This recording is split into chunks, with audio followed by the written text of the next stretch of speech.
In a city that feasts on political theater, it was high drama just past high noon, as President Obama told the world he had pulled back from the brink of a military strike against Syria. I will seek authorization for the use of force from the American people's representatives in Congress. Aides to the president say Mr. Obama decided to go in a different direction at almost the last minute. At approximately 6 p.m. Friday, the president made the stunning change in plans to seek congressional authorization and then went for a walk. A 45-minute walk, in fact, with his chief of staff, Dennis McDonough.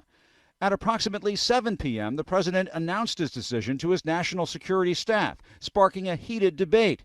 He then started to spread the word, calling Vice President Biden, Secretary of State John Kerry, and Defense Secretary Chuck Hagel. Saturday morning, Mr. Obama convened a principals meeting with top national security and intelligence officials to finalize the decision. The question is, what are we collectively, what are we in the world going to do about it? Just hours before the president's abrupt move, Secretary Kerry had made a passionate case for urgent action.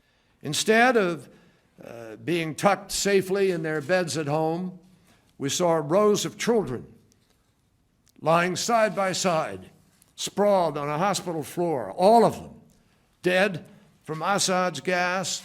But aides say what Kerry and the rest of the president's team did not know is that Mr. Obama had been privately kicking around the idea of seeking approval from Congress for days.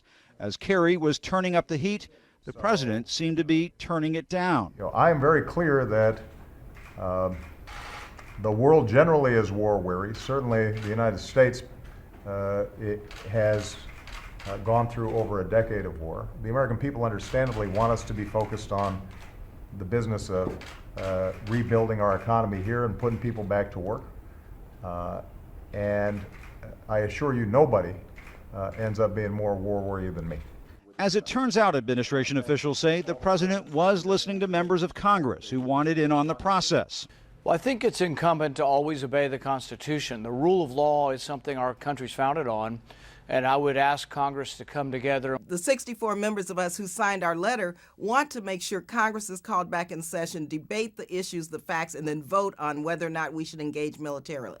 So on Saturday, the president got back on the phone, calling House Speaker John Boehner and other congressional leaders. Here's my question for every member of Congress and every member of the global community. What message will we send if a dictator can gas hundreds of children to death in plain sight and pay no price? Just minutes later, the president departed the White House with Biden to play a round of golf, leaving administration officials scrambling to show a united front. Despite that fierce discussion inside the West Wing, aides say, the president's team is now fully on board. As for the defense secretary, one senior U.S. official said, as a former senator whose views on the limits of war are well known, it's not hard for Chuck Hagel to agree with the president. Another official said of Kerry, no concerns. He was in the Senate for 29 years and has made consultation with Congress a huge priority since he became Secretary of State. The debate that counts is the one to come in Congress, where lawmakers from both parties still have questions. In my view,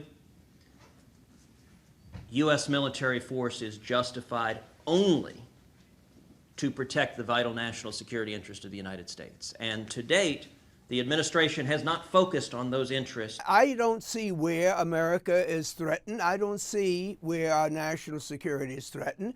And perhaps between now and the time we get back on September the 9th, the president will have information that would allow the Congress to effectively see where this danger is.